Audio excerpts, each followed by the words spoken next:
Hello friends.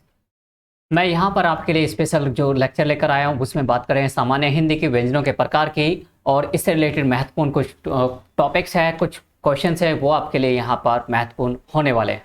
तो चलिए शुरू करते हैं। और इस लेक्चर को शुरू करने से पहले मैं आप सभी से बस ये इतनी गुजारिश करूंगा कि लेक्चर यदि आप चैनल पर नए हैं तो आप चैनल को सब्सक्राइब कर लीजिए ताकि आने वाली वीडियोस के नोटिफिकेशन आपको मिल सके, क्योंकि ये व्याकरण का रामबाण उपाय आपके लिए हम लोग लेकर आए हैं। काफ़ी किताबों का सर्च करके रिसर्च करके तब आपके लिए इतना सारा कंटेंट जोड़ रहे हैं, लेकर आ रहे हैं, कंटिन्यू बने हुए आपके साथ में। यदि किसी प्रकार का कोई भी यहाँ पर कोई भी आपको इशू होता है या कोई भी आपको प्रॉब्लम होती है शिक्षा से रिलेटेड, तो आप यहाँ पर आप हमें कमेंट्स कर सकते हैं, क्योंकि ये लेक्चर आपका यूपी पुलिस और उत्तर प्रदेश आपके लोक सेवा आयोग या फिर आपको सबऑर्डिनेट सेवा में भी काफ़ी महत्वपूर्ण रहने वाला है।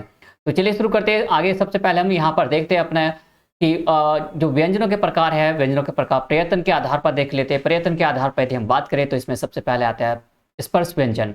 स्पर्श व्यंजनों की संख्या कितनी होती है? स्पर्श व्यंजनों की संख्या 25 होती है। और ये जो आपके का से लेकर माँ तक जो आते हैं, का से लेकर माँ तक, का से लेकर माँ तक यहाँ पर जो स्पर्श व्यंजन आते हैं, जैसे कचट तप, कचट तप की बात करें यहाँ पे का वर्ग, चा वर्ग, टा वर्ग, ता वर्ग और पा वर्ग में जितने भी उच्चारण आते हैं यहाँ पर इन्हें हम लोग स्पर्श व्यंजन कहते हैं। और स्पर्श व्यंजन क्यों कहा जाता है, क्वेश्चन यहाँ पर सबसे पहले ये रेज होता है।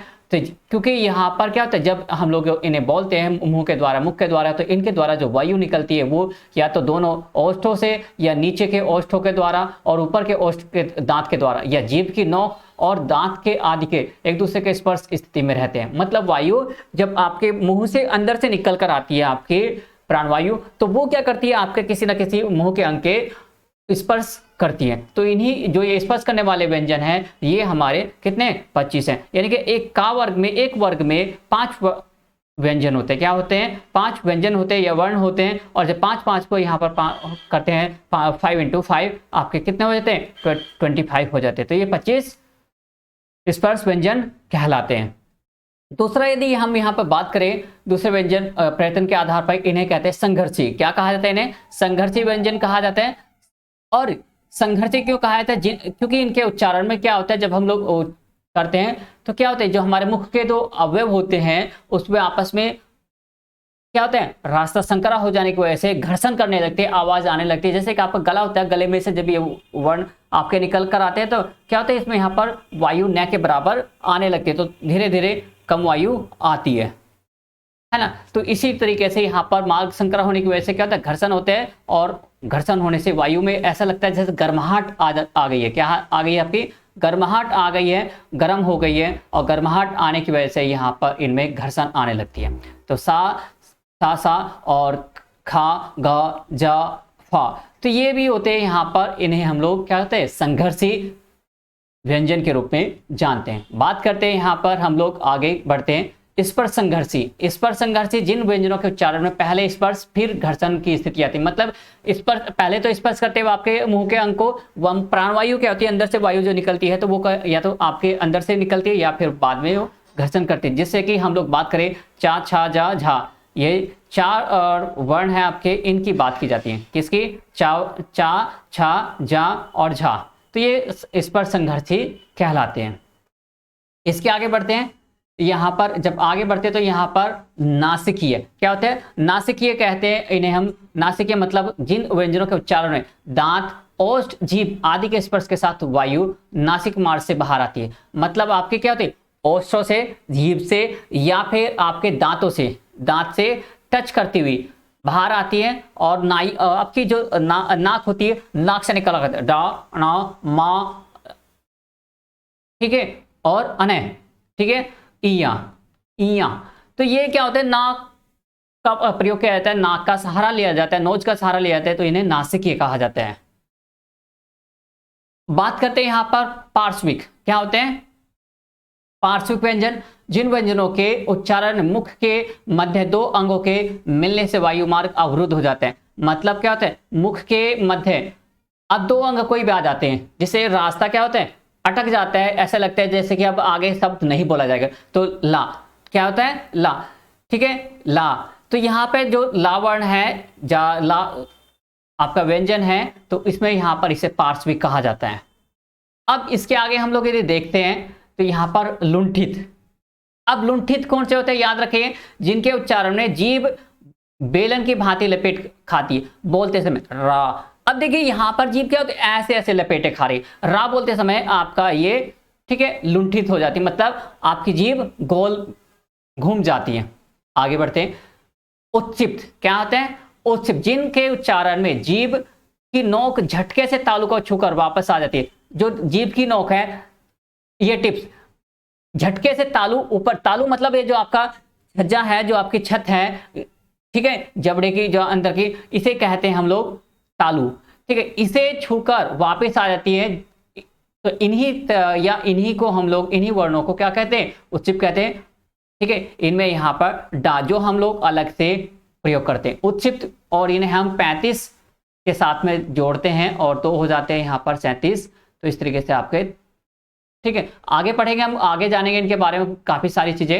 अर्धस्वर, और यहां पर कुछ होते हैं अर्धस्वर, जिन वर्णों का उच्चारण अवरोध के आधार पर स्वर व व्यंजन के बीच का ही कहा जाता है। मतलब क्योंकि ये क्या होता है, जब बोले जाते हैं तो ऐसा लगता है इन्हें हम लोग क्या कहते हैं, अर्धस्वर भी कहते हैं, यरलव भी कहते हैं इन्हें, या रल, और लेकिन यहां पर हम लोग केवल 2 जानते हैं। यहां पर क्या होता है, या और वाह, ठीक है।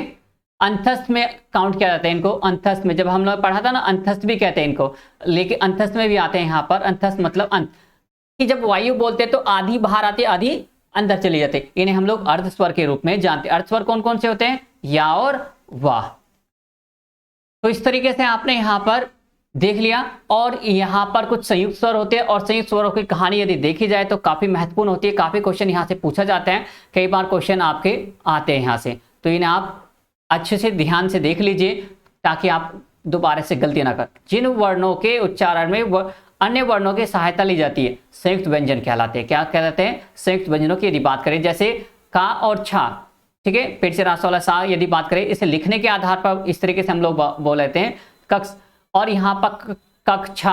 अब का और छा इसे बोलने के आधार पर इस तरीके से लिखा जाता है। और यदि बात करें कक्षा, यहाँ पर लिखने के कक्षा, और यदि कक्षा, ठीक है, कक्षा, यहाँ पर इस तरीके से इसको प्रयोग किया जाता है बोलना, और यही शुद्ध है, यही आपका शुद्ध उच्चारण भी कहा जाता है इसे। और त्रय की यदि बात करें, त्रय का जो आधा तय और रा से संबंधित मिलकर बना होता है ये, ठीक है। और इसी प्रकार से जा और इया, जा और इया का यदि बात करें कॉम्बिनेशन, यहाँ पर जा और इया, ज्ञानी लिखने के आधार पर, लिखने के आधार पर गे और या ज्ञानी। यहाँ पर इसे ज्ञानी को हम लोग जय और या ज्ञानी के रूप में कहते हैं। जो जैन मुनि होते हैं वो इसे ज्ञानी को गा को क्या कहते हैं, ज्ञानी कहते हैं, ज्ञानी पढ़ते हैं। और हम लोग आम भाषा में इसे गे और या के रूप में इसे बोलते हैं, ठीक है, ज्ञानी। अब बात करते हैं यहाँ पर सा और रा, यानी कि श्री का जो मेल होता है कहाँ से, आधा सा और रा से मिलकर बना होते हैं। तो यहाँ पर देखेंगे जो पहला वाला वर्ण है वो सारे वर्ण आधे कहलाते हैं। क्या कहलाते हैं, आधे वर्ण होते हैं हमारे, इन्हें आधे वर्णों के रूप में जानते हैं। और जो बाद वाले वर्ण होते हैं ये हमारे पूर्ण होते हैं। अब ये जो डॉट लगा है ये आधे वर्णों के लिए लगा है, तो याद रखना, इनको ध्यान से आपको समझना है ना। ये था आपका वर्णों का कुछ प्रकार जिन्हें हम लोग प्रयत्न के आधार पर बात किए और यहाँ पर हमने इन्हें जाना। तो आपने एक बार दोबारा से, मैं आपको दोबारा से एक बार बता देता हूँ, दिखा देता हूँ यहाँ पर हमने क्या क्या जाना, कौन कौन से हमारे यहाँ पर थे। सबसे पहले हमने यहाँ पर जाना स्पर्श व्यंजन। स्पर्श व्यंजन 25 होते हैं, जिनमें का, चा, टा, ता, पा। कचट तप, इसे याद रखेंगे, एक रूप में पहले भी बताया जा चुके हैं, कचट तप। तो यहाँ पर ये कचट तप रूप में हम लोग इसको जानते हैं। दूसरा यहाँ पर बात करते हैं हम इसके संघर्षी, और उसके बाद आते हैं स्पर्श संघर्षी, और स्पर्श संघर्षी के बाद नासिकीय, और नासिक के बाद यहाँ पर पार्श्विक, और पार्श्विक में यहाँ पर आते हैं आपके लुंठित, और लुंठित में यहाँ पर यदि आगे बात करें उत्क्षिप्त, और उत्क्षिप्त के बाद आया यहाँ पर आपका अर्धस्वर, और अर्धस्वर के बाद आया यहाँ पर संयुक्त स्वर। इनकी मैंने यहाँ पर आपको थोड़ी सी जानकारी दी, और इनसे अभी काफी कुछ बाकी बचा है। मैंने इसको यहाँ पे एक प्लेलिस्ट में सबको डाल दिया है, सबको एक जगह सेट कर दिया। आगे आने वाली वीडियोस में आपको बहुत सारा कुछ मिलेगा, और इनसे रिलेटेड मैं आपको यहाँ पर जो महत्वपूर्ण क्वेश्चन है उसकी सीरीज भी लेकर आऊंगा आपके लिए, ताकि आपको किसी प्रकार का कोई प्रॉब्लम ना आए, आपको कुछ ना कुछ नया मिलता रहे। तो दोस्तों, यदि आपको ये वीडियो अच्छा लगे और आपको जानकारी अच्छी लगे तो आप इसे शेयर करिएगा, लाइक करिएगा, और मुझे, ठीक है, टैग कर दीजिएगा, बता दीजिएगा हाँ भैया, हाँ दोस्त, कि आपकी वीडियो सही है गुरुजी, आपने जो हमारे लिए किया उसके लिए तारीफ़ तारीफ़े काबिल हैं। ठीक है, तो थैंक यू दोस्तों, मिलते हैं नेक्स्ट वीडियो में, तब तक के लिए टेक केयर।